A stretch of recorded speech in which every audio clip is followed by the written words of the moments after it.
I want to start off by just acknowledging where we are in the world, right? So I assume many folks on the call today are feeling a little worried about our health, our economies, our environment. In the US, we are worried about tragic histories of racial oppression that have created rampant inequities in our system. And I think for many of us who study politics and civic life, under all of that worry lies a deep fear about the strength of our democratic institutions. We feel increasingly polarized and alienated from our government and from one another, and it feels like the cries of the public are going unheard by the people in power. Perpetual propaganda machines are further dividing us and blurring the lines between facts and fiction, and those fears are real and legitimate, and I share many of them with many of you. But today we're not really going to focus on those problems as many as there might be, but we're going to try to find some solutions and talk about what might work to solve some of these issues. So we're here to tell you a story of hope and the story of the Citizens Initiative Review. And as many of you know, it's a deliberative governing institution built and enacted by ordinary citizens. Though it's not going to address all of the problems our democracies face, hopefully it'll offer a little bit of hope to you for those who are looking for a light at the end of the tunnel, whether that be sending our children back to school or conversing with normal people in real time. So today I'm really going to talk about how the CIR became a governing institution and what we've learned in its decade of existence and where it stands now. So at its heart, we like to think of the CIR as a story about people, and we really wrote this book as a story about those people. Some of them are well connected, some of them are new to politics, but it's a story about how those folks can work together to change their own political outlooks and the opportunities for the wider public. But it's really also about institutional change and the ways that deliberative processes can learn from and build on one another. Usually when I tell this story, I start with Marian Sharpe, one of the citizen participants, but today I'm actually going to start with Ned Crosby and Pat Ben, who many of you I assume are familiar with. So like many of you, Ned had always been interested in improving the conversation, and starting in the 1970s, he and his wife Pat developed citizens juries that would bring a small cross-section of voters together to discuss public issues and provide recommendations based on those discussions. Ned and Pat continue to do that work to this day through the Jefferson Center, which has hosted citizens juries around the world that ask everyday citizens to learn about and weigh in on complex issues. Unfortunately, however, citizens juries are often disconnected from actual decision making. That's a prime problem for all of us deliberative Democrats. But thankfully, my colleague John had a great idea to connect those citizens juries to citizens initiatives. So initiatives and referenda are laws that the public vote on, and they regularly ask members of the public to vote on bills ranging from tax policy to genetically modified food. Unfortunately, we rarely have the information we need to make those decisions. Instead, we rely on expensive ad campaigns funded by interest groups who don't really have an incentive to give us the information that we need to make a good decision, and instead give us whatever information will help them win the election. So recognizing these problems, John saw citizens juries as a potential solution. If the jurors could review one of the initiatives and then provide their recommendation to voters, they had the chance to actually influence decision makers. And so the CIR was conceptualized. John and Ned actually attempted to pass the proposal in Washington State early on, but that plan didn't quite work. Thankfully, two friends from grad school, Tyrone Reitman and Elliot Shuford, heard about the idea, and filled with the optimism of youth, they contacted Ned and Pat to see if they'd be willing to support their efforts at introducing the CIR in Oregon. Ned and Pat were interested, and the four began to develop an organization to bring the CIR to life called Healthy Democracy. They spent the next few years gathering public and political support and drafting detailed plans for process design. And after running some pilots in 2008, the CIR was ready for its first initial test run in the summer of 2010. Now I'm going to introduce you to someone new, and that's Marian Sharpe, who was one of the first Oregonians to participate in the CIR. During the CIR, Marian and her fellow participants would be studying Measure 73, which was a mandatory minimum sentencing law that was designed to increase incarceration for repeat drunk drivers and felony sex offenders. At the CIR, the participants were supposed to learn as much as they could about the measure and pass that information on to voters. I actually won't spend a ton of time explaining the CIR process to you, since I know that you heard from John Roundtree. Hello, John. recently about his work that focuses a little bit more explicitly on the internal dynamics, but I'll give you a quick overview and I'm happy to talk at length about how it works later on. Because the CIR is modeled after citizens' juries, it shares a lot of their characteristics. So 20 to 24 citizens gather for between 4 and 5 days to study a ballot measure. They hear from advocates in favor of and in opposition to the measure and experts who can speak to questions about its potential impacts. At the end of the review, they write a statement for the voters to use in casting their own ballots, and that statement contains the key facts that the CIR panelists think voters need to know to make their decision, as well as the strongest arguments in favor and in opposition to the measure. During their time together, Marian and her fellow panelists were taught to follow a few ground rules for discussion. So they should listen with care, stay focused on the issue, be diligent in their analysis, and stay in learning mode until the very end. As the participants began to learn about the measure, Marian had more questions than answers, but as the week wore on, she and her fellow panelists began to understand the nuances of the measure before them.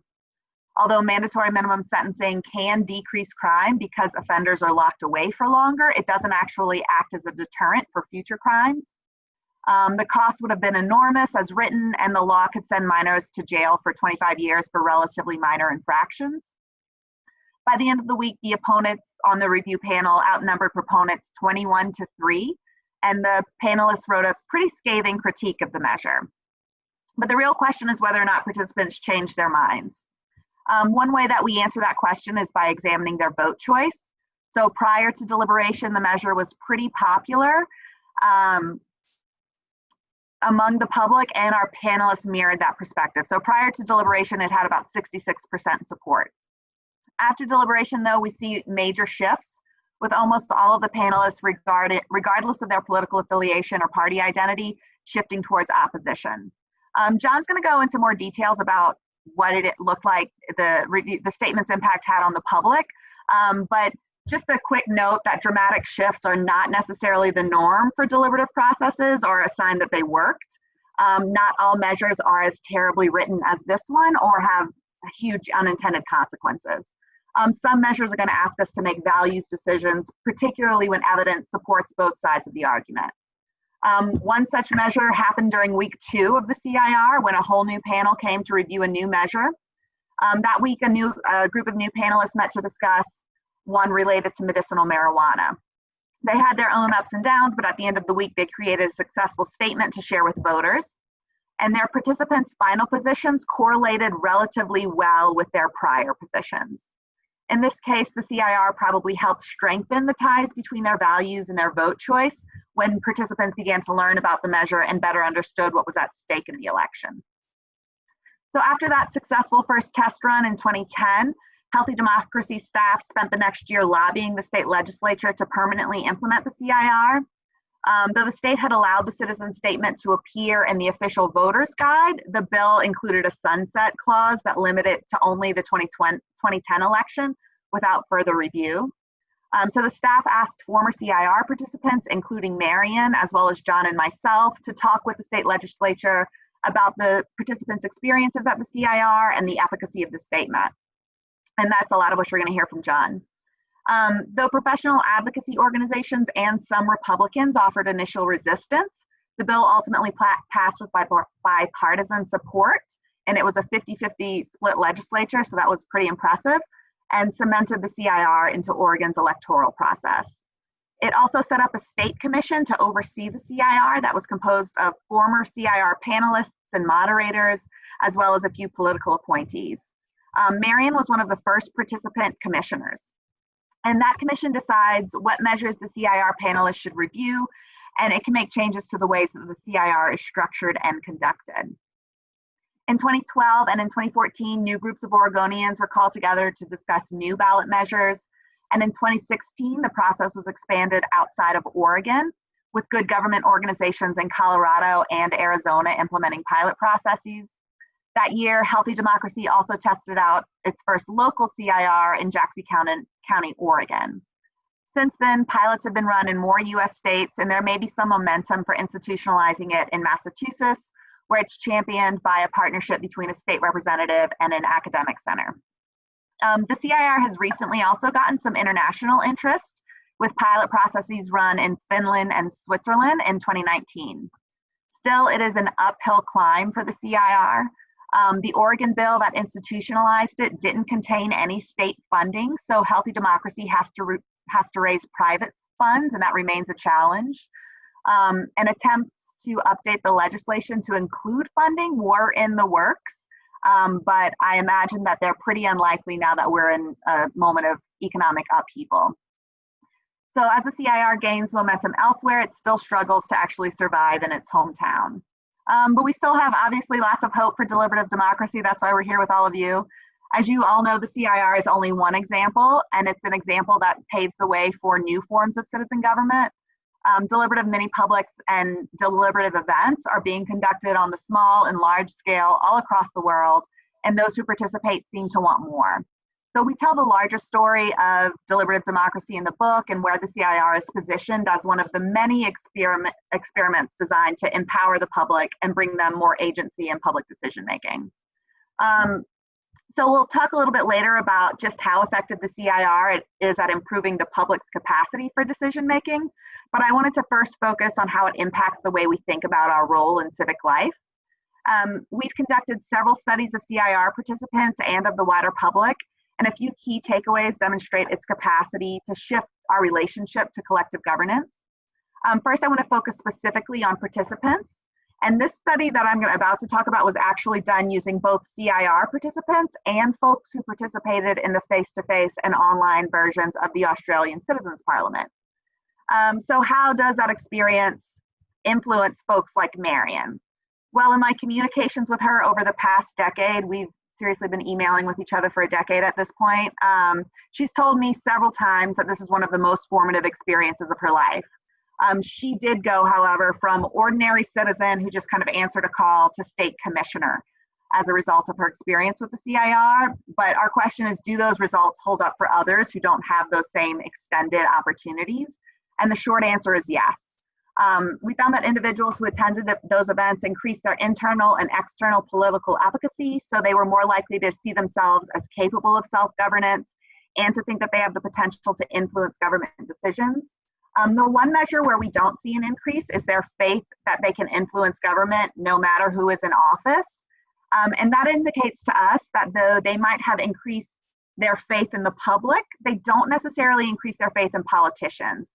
And I'm reminded of that almost any time I talk to someone who has participated in the CIR or any deliberative process.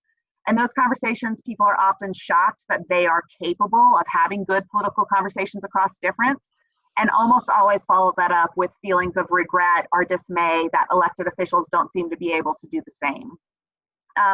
We also found that deliberative participants increase their civic engagement. So they're more likely to talk about politics and participate locally after their experiences. So for example, participants have formed or joined local organizations that focus on education, or report simply being more likely to talk with their neighbor about politics or to contact elected officials. One former participant was a city councilor, and he told me that he took the CIR discussion guidelines back to his local meetings and repeatedly reminded his fellow councilors to stay in learning mode when they were engaged in their own deliberations. Even with these changes, however, participants at both events weren't necessarily more likely to participate in traditional politics, such as joining parties or attending political rallies. Again, we see a shift in the way that they understand themselves, but not necessarily in their faith in strategic political actors. And I think lots of studies conducted outside of the CIR back this up. And obviously results are going to vary somewhat based on context and study design and length and formality of the experience. But in general, deliberative participation often makes individuals feel more confident in self-government and more willing to engage in the future. So folks like Marian can see drastic changes in their understanding of an issue and in the ways that they engage in public life. But we also wanted to know what those results would look like for the wider public and how it influenced their votes. And so for that, I'm going to turn it over to John. Thank you, Katie. It's always a pleasure getting to present together. We don't get to hang out much. We got to write a book together, but she's over in the western part of the US in Colorado, and I'm in the eastern part in Pennsylvania, though neither of us get to touch an ocean, so we kind of got ripped off. Seriously, it's exciting to be here with you all, and thank you again for the opportunity. It's been too long since I've been to Australia, and I kind of wish I was there. Um, but let me do my duty here and address the issue that Katie put before me. Is, well, okay, so the CIR, what we've heard so far is, hey, great, it's deliberative. You know, it should be a real shock to anyone who's been hanging out with Simon or Nicole or John that, you know, you get together 20 to 24 everyday citizens, give them a good structure, some good facilitation, a focused topic that they deliberate. If that surprises you, you have not been paying attention, because we've seen that time and again, you know, dating back to experiments from the 70s.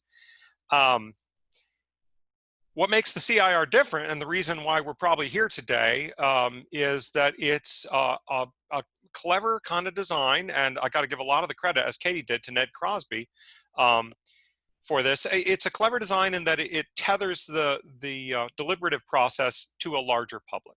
So in the case of the CIR, I like to say that it cheats to solve some very thorny problems for deliberation. One of the problems for these sorts of mini publics is what exactly should be the issue and how should the issue be framed, right? There can be all sorts of mischief involved in picking the issue, framing the issue. Well, the CIR takes things that are already on the ballot. They've already been defined by the proponents, and that is exactly, literally word for word, what people are going to be voting on. So that problem's gone. It actually is a little problematic sometimes finding the opposition to these issues. It depends on the issue because there's no formally registered opposition, and the day will come when the opposition is so divided among itself that it gets frustrated with the CIR because it has different critiques and it can't get itself organized. That hasn't happened yet, but it will sooner or later. There is one little framing choice, which is which issue is going to be deliberated on. There's not a CIR for every issue that appears on the ballot. There's a CIR commission created by the Oregon legislature, which a majority of which, again, credit to Ned Crosby, is made up of former CIR panelists, right? The random sample kind of gets promoted onto the commission that oversees it. But so they have to choose issues based on, you know, their significance and so on. And that hasn't been particularly controversial yet, but that, again, that day will come.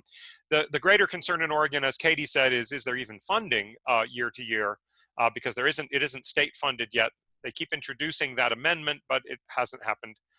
The state of Massachusetts hopefully will set the precedent because the proposal there is for a funded CIR.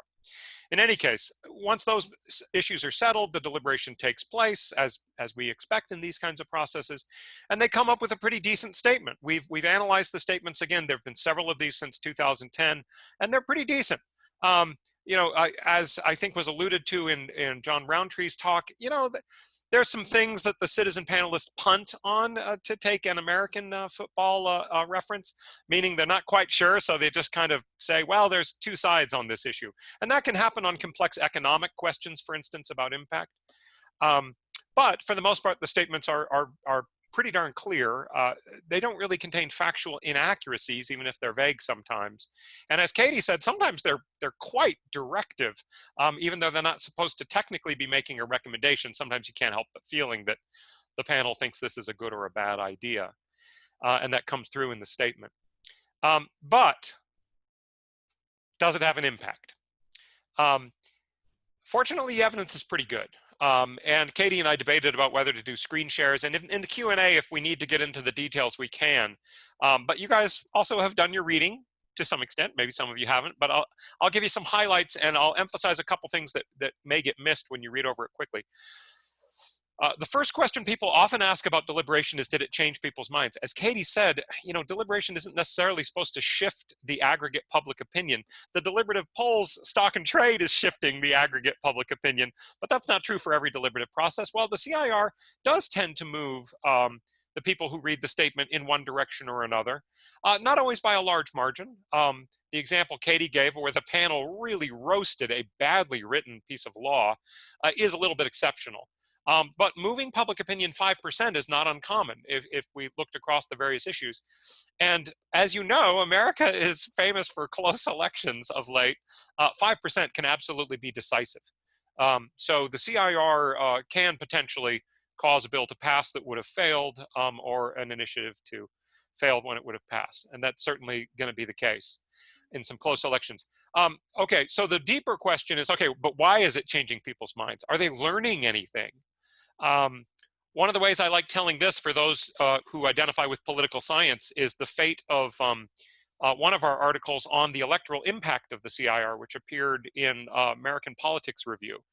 That article was first rejected by the American Political Science Review, and the consensus of the reviewers was, you're showing pretty clear signs that people are changing their beliefs as a result of reading the statement written by these deliberative panels. That's just not true. That couldn't have happened. We know about motivated reasoning. We know people are biased. I just don't buy it. In fact, that isn't the only time we've gotten that response. Katie had a piece in her dissertation that I thought was pretty ambitious. She said that actually reading the CIR or even learning about the CIR, if you're a resident of Oregon, is actually going to change your attitudes towards government, towards, you know, really bigger, much bigger attitude changes. Because imagine how empowering it might feel to think, my state government created this one. Well, she was right. We had longitudinal data showing these changes. And essentially the response was, that can't be true. And we actually replicated it. Granted, the second time was just cross-sectional data, but we showed the same directional associations. It was kind of a complex pattern, and we replicated it, and they still rejected the article. So, you know, these aren't necessarily popular findings. Now, the story gets better, though, because after the American Political Science Review said people can't possibly be learning in a political environment, we rewrote the article a little bit to emphasize how that could be. Right? What, you know, why these educative effects could happen if you created the right context for people. And so then the American Journal of Political Science, the other leading journal in our field here in the US, they rejected that revised article on the grounds that, well, of course people learn. That's what schools are for. Right? How is that, you know? So the news was upsetting either because it was impossible or because it was obvious. Fortunately, the third journal decided that there was something newsworthy in there, and we think there is. But that's a common finding now across many CIRs. And I apologize that I haven't gotten around to integrating all the data. We really need to do a mother of all CIR data set analysis to look at the patterns. There's a great consistency across the CIRs, which I'll say a word about, but there surely are some nuances that we should do a better job of explaining by putting all those data together. I'll get to that someday. But we decided not to hold the book up for me to eventually get around to that. But the pattern is basically this. If you think of people having a knowledge score, let's say from 0 to 100, 0 meaning they answered every question incorrectly, and 100 meaning they got them all right. The CIR, usually increases public knowledge from about a 40 to a 60, right? Not bad. Actually, when I show these kinds of data to people who run campaigns like the vote impact and so on, they say, that would cost me millions of dollars to get that effect in a state like Oregon, millions of dollars. And even then, I'd feel like, queen of the universe if I pulled it off. So the CIR just does this by publishing that statement in the official voter's guide that goes to every voter along with their ballot. Oregon is a mail-in state. So you get your voter guide, you get your ballot, and it's having an effect. Again, these are all sorts of survey experiments we've done in different kinds, online, phone, mail surveys, very more or less consistent effects. But again, there's some nuance. A couple little details. One effect is this idea came from one of our undergrads. He said, I wonder if the CIR makes people more likely to vote. The best we can do is their subjective sense of that, because we weren't able to combine the survey data with actual voting data for various reasons. But indeed, it does. Reading the CIR statement makes you more likely to vote on that issue. On American ballots, they can get quite long. These issues come after several elections, and there's something called drop-off, where people just stop voting after a while because they feel like they don't know what they're voting on, or any number of reasons. Fatigue, we call it sometimes. Anyway, reading the CIR makes people feel like, yeah, I'm more confident. I think I can vote on this. So it not only makes people more informed, might influence the direction of their vote, but actually might also make them vote, make them feel like they're capable of it. And then one last detail is, I think a challenge for the CIR, which is very timely in our environment, is it can help you learn things you didn't know, but it isn't necessarily built to debunk things that are not true. That appears to be a slightly harder lift to get people to stop believing something that they're convinced is true. it seems to do a better job of kind of nudging people in the right direction, as opposed to flat out, you know, reversing their mistaken belief about something. But there's an encouraging fact that goes along with that. And I referred earlier to a colleague in Iceland, Kristen Marr. We have a piece in Political Psychology, came out this year or last, that shows that the size of the effect is exactly the opposite of what motivated reasoning would tell you. That is, if we ask a factual question in our sort of our quiz approach to surveys, if Republicans have it really wrong before they read the CIR, they're actually going to improve the most. And if Democrats have it really wrong, they're going to improve the most, which is encouraging, right? It actually makes sense that people would learn the most about the thing they're wrong the most about. So that's nice. And like I said, Katie and I didn't want to go on and on. I apologize if I went a little long here. So I'm just going to kind of wrap it up there and say, again, the results are very encouraging, that not only, as Katie says, is the deliberation of a good quality, and there's really compelling stories of the people who created this and experienced it, but it appears to be mostly working. If your expectations are realistic, I used to run campaigns, so hopefully they are realistic. It's very hard to run a campaign and have an impact. The CIR is amazing. If you think it's going to transform the world into a bunch of, you know, poet scholars, you would be wrong. But that was an unrealistic expectation. So that's what we got on the table. Katie and I, again, thank you for the opportunity to share this seminar cafe with you. And we look forward to answering, or if they're pointed and difficult, ignoring your questions.